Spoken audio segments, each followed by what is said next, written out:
So we're in Canada today on the ground at Goose Bay, and I'm going to talk about fuel. What we're doing in Goose Bay, well, we're going to fly the second leg of a transatlantic ferry flight. We're not flying out over the Atlantic today, we're going to fly up the coast of Canada to a strip called Iqaluit. Not sure if I've said that right. And from there, if we were completing the ferry flight, we'd set out across the Atlantic to Greenland, then on to Iceland, and then to Scotland, maybe with a stop off at the Faroe Islands as well. Now, why are we doing the second leg? Well, the second leg is the longest leg of this trip, and so we're pushing the Twin Otter not quite to its limits of endurance, but not too far short. It's something like 677 nautical miles, and we can squeeze about another 100 nautical miles out of the Twin Otter. Under ideal circumstances, of course, that range figure is highly dependent on lots of things, notably the weather, density, altitude, if we're carrying any freight or passengers, and so on. But today we're going to fly empty. We're just going to do a little bit about managing the fuel, which becomes important on a trip like that. So we'll say more about that as we go. Before I do that, I'm just going to take you around the panel, tell you what we've got in the Twin Otter that's connected to managing the fuel systems, and again maybe we'll talk about some of the detail of that when we're on the go. What do you need to know for start as well? Flight Simulator FSX models up to 11 fuel tanks in any aircraft. So you've got the main left and right tanks, those are normally the wing tanks. You've got 3 fuselage tanks, those are designated Centre 1, Centre 2, Centre 3. You've got potentially 2 wingtip tanks, you've got 2 auxiliary tanks and 2 external tanks, so a total of 11. Those are not all modelled in the Twin Otter. Twin Otter has, well, the 100 series has basically 2 tanks. The forward tank is mapped onto the FSX Centre 1 tank, the aft tank is mapped onto the FSX Centre 2 tank. Conventionally in the Twin Otter, the aft tank drives the left engine and the forward tank drives or fuels the right engine. We can muck about with that, as we'll see a little bit later. What else to say about the tanks? The tanks are not the same size. The forward tank has a capacity of 181 gallons, that's about 1,215 pounds. The aft tank is bigger, it has 197 gallon capacity, that's 1,320 pounds. The discrepancy, I suspect, is because of the COG limits. Now given that one tank fuels each engine, we're obviously going to run into when we're running low on fuel, we're going to run into a problem there because one tank's going to drain before the other. So we'll look at cross feeding and stuff in a while. The wingtip tanks in the Twin Otter 300 series, I'm not sure if they're actually in the wingtips, they're modelled as the tip tanks, but they're wing tanks. They're basically, long distance tanks for use in reserve, and each tank has a 37 gallon capacity, that's about 250 pounds, so it does add significantly to the range. Now, because the main fuel tanks are in the fuselage and the engines are up there on the wings, there's no gravity feed, so we need fuel pumps running constantly to push fuel to the engines. So we'll look at fuel pumps in a second. What I'm going to do is I'm just going to set up so I can show you around the panel, and we'll talk about things like that. So what do we have to say about fuel controls? Well, the first thing to note is we've got the main fuel cut-offs on the throttle cords here. These are actually on-off switches in the Twin Otter there. Although they're on analog levers, they don't need to be. The fuel's either on or off, so when we go through the start-up sequence, we start off with them in the off position, spin the engine up, introduce fuel. We've got 2 additional fuel cut-offs for use in emergency situations. These are on the fire panel here, 2 switches. I'm not 100% sure what the difference is between these and the main fuel cocks. I suspect that these cut off closer to the engines, so we don't have any unburnt fuel in the fuel lines and so on getting to the engines in case of an emergency. So that's fuel cut-offs. We've got a fuel selector switch, which I'll talk about later, but we've got booster pump switches for each of the forward and the aft fuel tanks. Now remember that the aft tank fuels the left engine conventionally and the forward tank fuels the right engine conventionally. The main boost pump switches have got three positions. It's on, off, and there's also a test position. Now in practice the test position you don't really need that. It doesn't serve any purpose except going through the checklist. We've in addition got standby boost pumps for each of those two fuel tanks. I'm going to talk about those operationally later on, so I'll just leave it at that for now.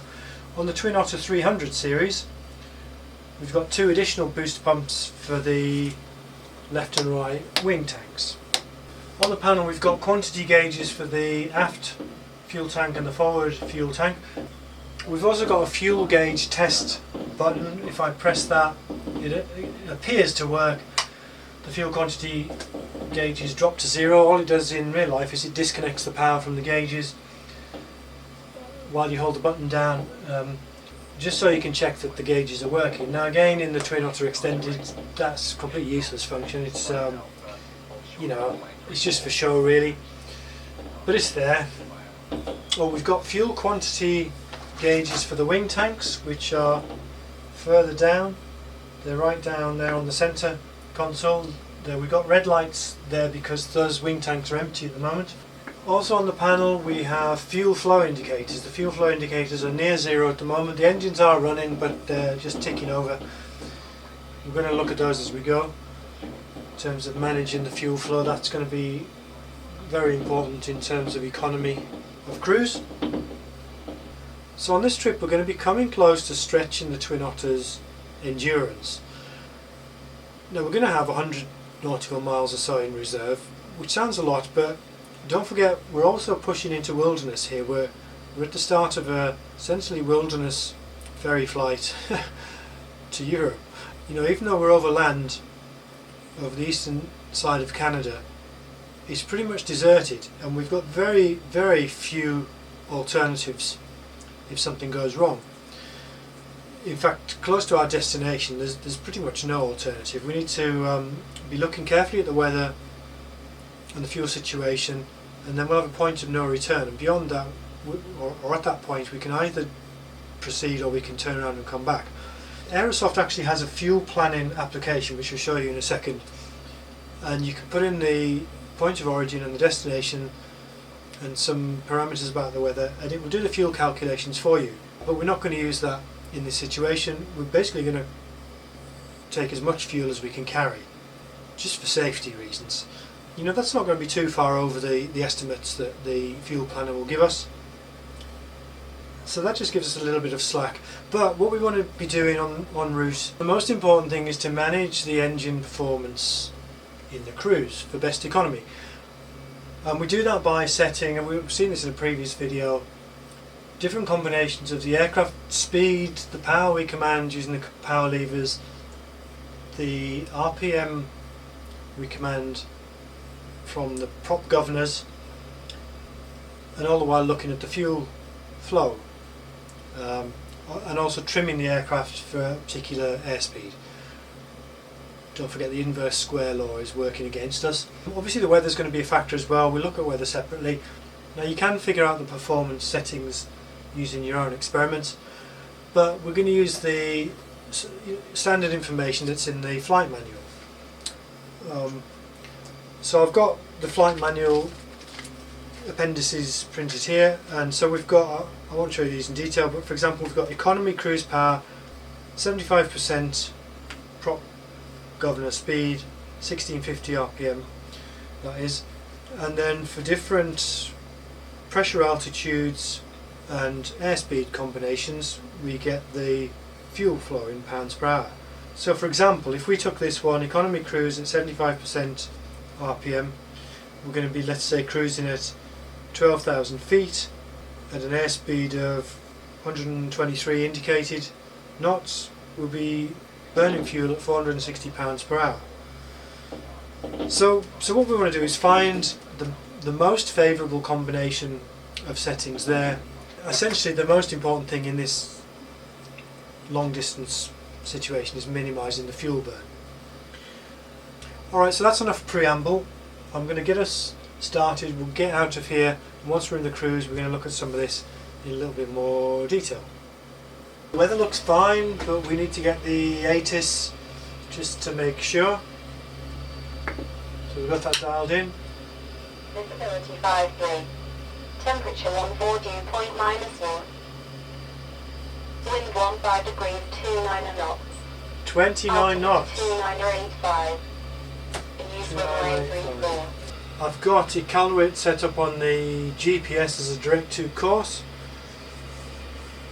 showing 677 nautical miles, and not much between here and there by way of stopover possibilities or diversions. So we're going straight there. We've got full fuel in both tanks. We've got additionally full fuel in both wing tanks. So as much as we can carry, that should be enough. We're going to fly at 75% on the RPM using the cruise power tables. We're going to be cruising at 10,000 feet. I'm going to set that up on the altitude alert. We're going to look for like 130 knots indicated. Should give us a total fuel flow of 460 pounds per hour. So let's just see how that works out.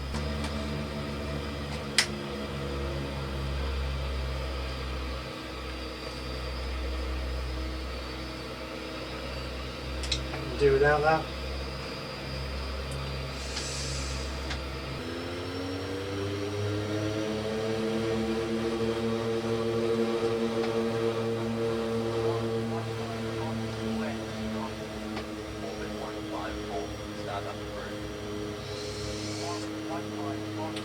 We're going to look for 85 knots, indicated airspeed, heading, engage the autopilot right away. Oh, it's windy. Look at that.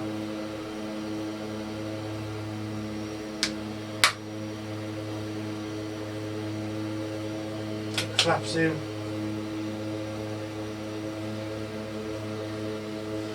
Going to turn us towards that heading.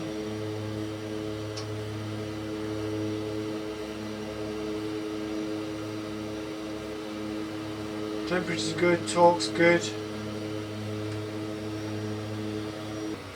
So we're established in the cruise now. We're 10,000 feet, we're cruising at 135 knots. Looking at the fuel flow gauges, 440 pounds per hour, which is pretty much what we were aiming for. We've got a pretty brisk headwind at the moment, 47 knots looks like on the GPS, and it's given us, I mean, the GPS does everything for us really. We've got an estimated time en route 5 3/4 hours at the moment, now at 440 pounds per hour for 5 3/4 hours. That's pretty much going to use up all of our fuel, 2,500 pounds of fuel more or less there, so we're going to hope that headwind diminishes. Let's talk about the fuel pumps. As I mentioned, in this aircraft, because the engines are on the wings and the main fuel tanks are below us in the fuselage, we need our boost pumps to be running all the time in order to feed fuel to the engines. So that's what we do, and we have a standby boost pump for each tank as well in case of a failure. Now that standby system works automatically. If let's say the aft boost pump fails, there's a pressure sensor, I think, in the fuel line that detects that, and it automatically switches in the standby boost pump. So actually we never need to do that manually. The only contingency that would mean we would need to flip the standby boost pump on manually is if the automatic changeover system failed, and that will never fail because this is not a real Twin Otter. Take my word for it, that will never fail. So actually we never need the standby boost pump. But we can play with it and it sort of works consistently. If you look at the indicators here, if I switch off, let's say, the aft boost pump, I'll do it momentarily then switch it back on because I don't want to cock things up. We get a warning that says the boost pump 1 aft pressure caution light is on. Also the boost pump 2 caution light comes on. Switching off the main fuel pump doesn't count as a failure, so the backup boost pump doesn't switch in automatically. But if we do that again, we can switch it on manually, and so the boost pump 2 caution light goes out. So we're now successfully feeding that the left engine from the aft tank using the standby pump. So that works, it's consistent, but as I say, in practice that'll never happen unless we do it artificially like that. Same deal for the right engine. If we switch the forward boost pump off, we get the warning lights, and again if we switch the standby pump in manually, we lose that warning light and things will run just fine. What else? So we've got 4 boost pumps. We only ever really need 2. Now there's another wrinkle just to mention here. If you remember back to my electrical system video, you remember there was a contingency where if the main boost pumps failed, the engines would stop. And in fact, if I were to fail the boost pumps now simply by turning them off, that's exactly what would happen. After a short delay, the engines would stop. That shouldn't happen in real life. There's actually 2 engine driven low pressure fuel pumps that once the engines are going will continue to feed fuel to them within certain limitations regardless of the high pressure boost pump operation. So that means we can switch off all the boost pumps, and if the engines are running they'll continue to run. There are some limitations. You're only supposed to use those fuel pumps for short periods of time, and there's an altitude restriction. I think it's below 10,000 feet, or it might even be 8,000 feet or something. If you rely on those low pressure fuel pumps, you get a lot of cavitation in the pumps, and they'll actually wear out pretty quick. So you never really want to do that. But as a safety feature, it should be there. It's not modelled in the Twin Otter Extended. So there we go. And make sure you don't switch off the boost pumps is the moral of that story. Coming back to the main fuel tanks, I mentioned that the capacities of the tanks are different, and we should be able to see that on the gauges. If you look closely at the gauges there, you'll see that we've got slightly higher gradations on the aft tank, which is an indication that we can put a bit more fuel in there. Now the issue with that is obviously when we're running low on fuel, one tank's going to run out of fuel before the other, and that's one of the reasons we've got this fuel selector on the panel. Now under normal operating conditions the fuel selector is set to normal, so the aft tank feeds the left engine, the forward tank feeds the right engine. You can switch that to run both the engines from the forward tank, or indeed both the engines from the rear aft tank. When we do that, I look at the indicator caution lights. When I switch to both on forward, we see that both aft boost pumps go offline, and that's to be expected. It's a caution, it's not a problem. And likewise, I'll go back to normal. The caution lights go out. I'm going to switch the fuel selector to run both the engines off the aft tank, so we get the caution lights to show that the boost pumps for the forward tank have gone offline. Again, that's all automatic, we don't have to do that manually. And so that's what we do as we were getting close to the limits of running out of fuel on the forward tank. We'd switch to both on aft. There's probably other situations where we might want to do that. If there was a failure of fuel line blockage, for example, we'd obviously want to do that. But also depending on the load pattern in the aircraft, we want to maybe play with the COG, centre of gravity. But by and large we just leave that fuel selector set onto normal, hence the name. So for now all we're going to do is we're going to leave the aircraft. It's flying on autopilot, 10,000 feet, 135 knots. We've got now really headwind's increased. We've got 50 knot headwind. In fact, let's not leave it. Let's try and play about a bit. Let's go down. In fact, let's go up a little. Let's go by 2,000 feet and see if we can get a more favourable headwind. In fact, the headwind seems to be going up as we climb. What I'm going to do is I'm going to dial in the active sky next. Near a status function on the COM2 radio. I'm going to put COM2 on speaker.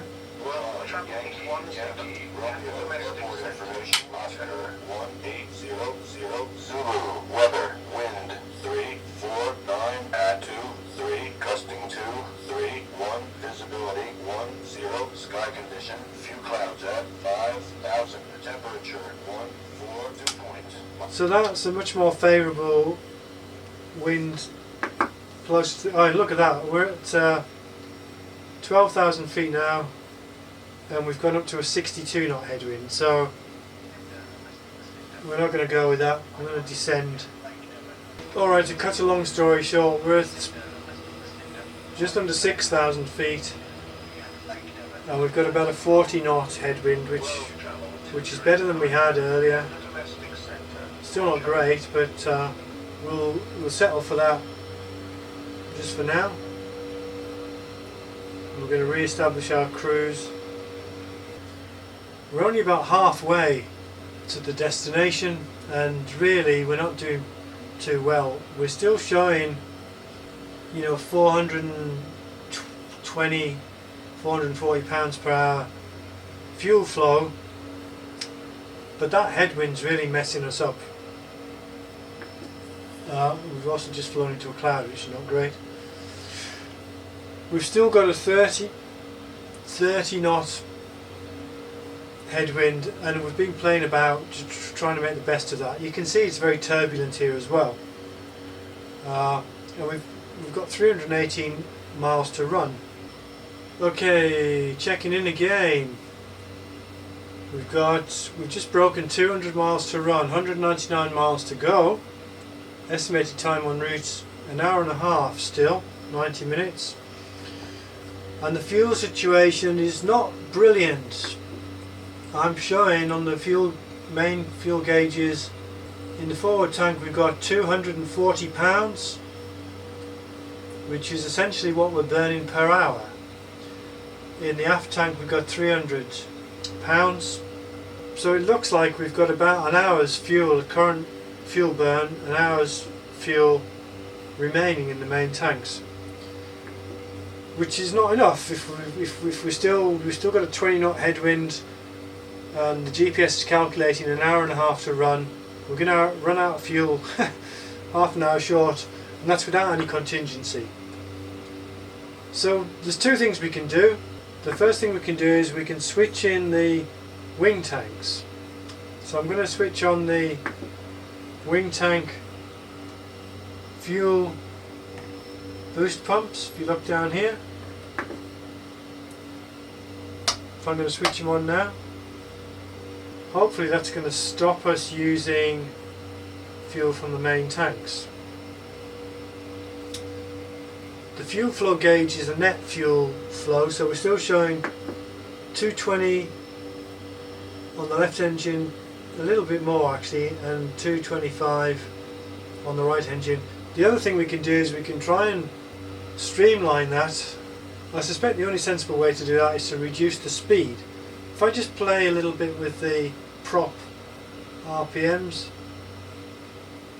if I go up on the RPM, the fuel flow is rising. If I come down,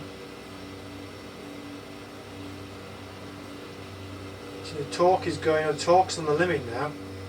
If I come back a bit on the power, gives us a bit more headroom. So we're now on 200 pounds per hour on each engine. If I reduce we're off the governor now, so reducing the prop RPM isn't going to have any effect. If I bring it back up, I'm going to come back a little bit more on the power, and the fuel flow's gone down to 190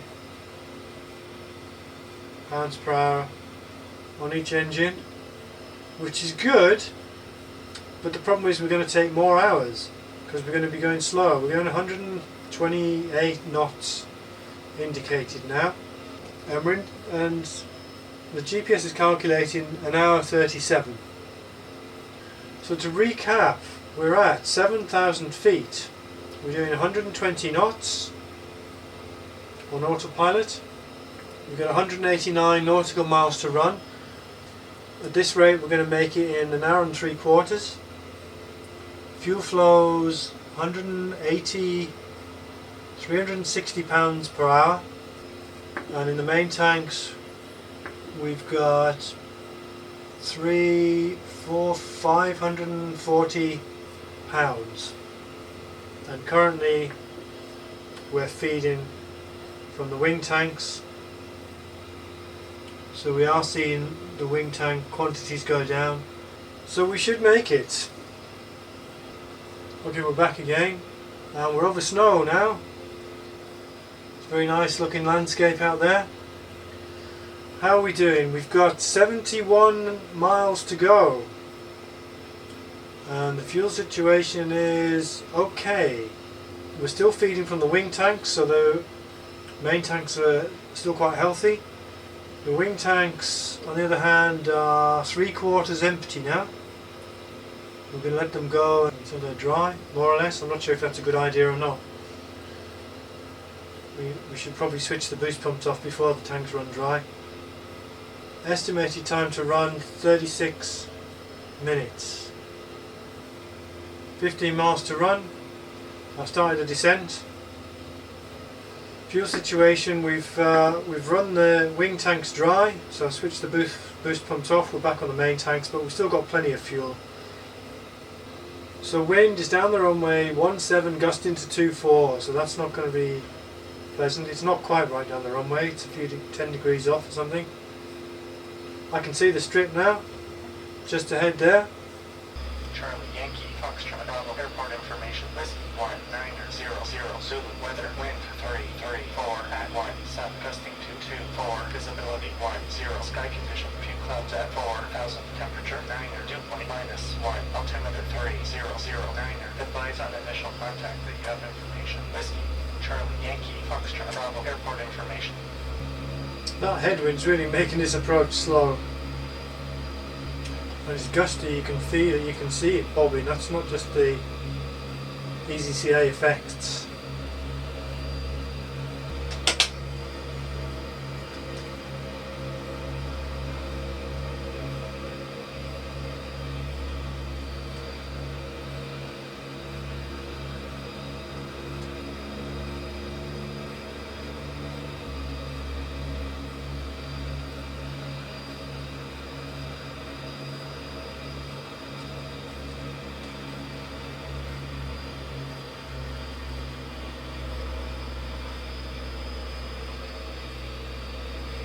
Ah, where are we going?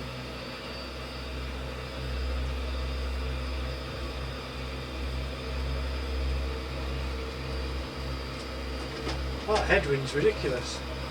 I think we'll backtrack.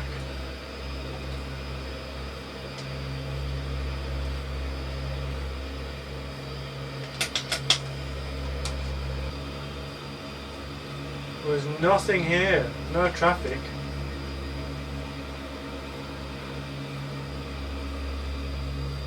Right there.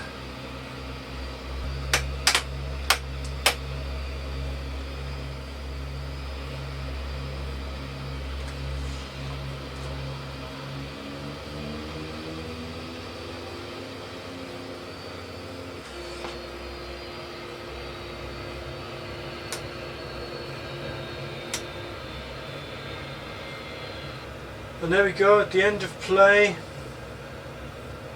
We've got nothing in the wing tanks. We've got 200 pounds of fuel in the forward tank. and then we've got 260 or 270 pounds of fuel in the aft tank. So that's a healthy reserve against all the odds, including that massive headwind.